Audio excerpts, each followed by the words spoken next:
Thank you, Aaron, and thank you to all of our speakers and advocates on student debt. We are very pleased with how far we have come, but there is so much important work to do in this area. Now it's my honor to welcome a steadfast advocate on student debt, on legal aid funding, and many other issues, Senator Tim Kaine. Thank you so much for your service and advocacy and for being here with us. Hey everyone, Senator Tim Kaine here. I'm really glad to join you for your ABA Lobby Day. I wish we were doing it in person, but we'll do it virtually this year, and I'll see you in person next year. I want to talk to you about two topics that I know are very important to you: public service loan forgiveness and support for the Legal Services Corporation budget. Let me actually take the LSC budget first. I'm a Legal Services Corporation supporter because I'm an LSC family.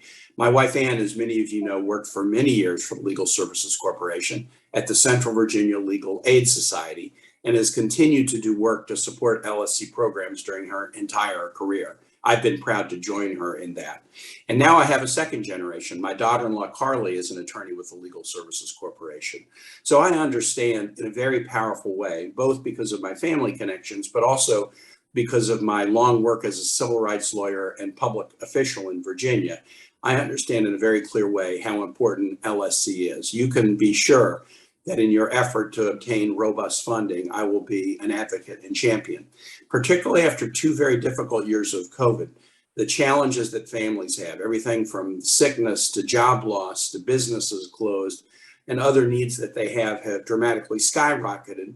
Many, many more people need the support of civil legal services for low-income people. And so the LSC's mission has only gotten more important. Second, on public service loan forgiveness. Many of our LSC lawyers, and frankly, many lawyers around the country working in state prosecutors or public defenders' offices or in civil legal services or in other capacities where they serve the public, are carrying a crushing burden of student loan debt. The total amount of student loan debt in the country, $1.7 trillion, is the second largest chunk of debt in the nation, personal debt in the nation, only surpassed by mortgage debt. And when students get ready to embrace careers, but they're burdened by debt, it means that they can't buy a car or buy a home. They can't start a business. They can't support their families as easy. And for many, the size of student loan debt even blocks them seeking educational opportunities in the first place, which is a tragedy. Along with my friend Senator Kirsten Gillibrand in New York, we introduced in 2019 a bill called the What You Can Do for Your Country Act. The idea is public service is valuable and patriotic, and we should support it with student loan debt problems. And there have been other student public service debt relief programs in the country, but especially during the past administration, the administrative and regulatory burdens to seeking assistance were way too high. The good news is the Department of Education under the Biden administration is doing things to clear the path for those to receive public service loan forgiveness. That's really, really positive. And we'll keep working to get our bill passed that will broaden student loan relief even more. This is a priority that we speak about often in our Democratic caucus in the Senate. In fact, we just had a lunch 2 days ago where it was a critical part of our discussion. So we will battle for that, and I know it's a huge priority of the ABA.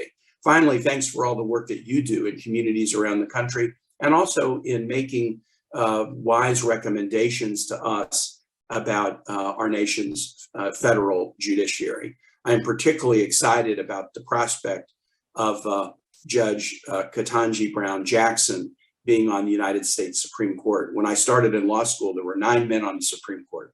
The prospect that there will soon be 4 women on the Supreme Court during the span of one lawyer's professional career shows that for however many other challenges we have, we are making progress every day in key things like diversifying our judiciary.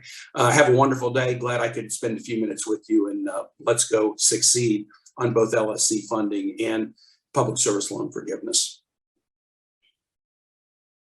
Thank you all for attending the first day of ABA Day 2022.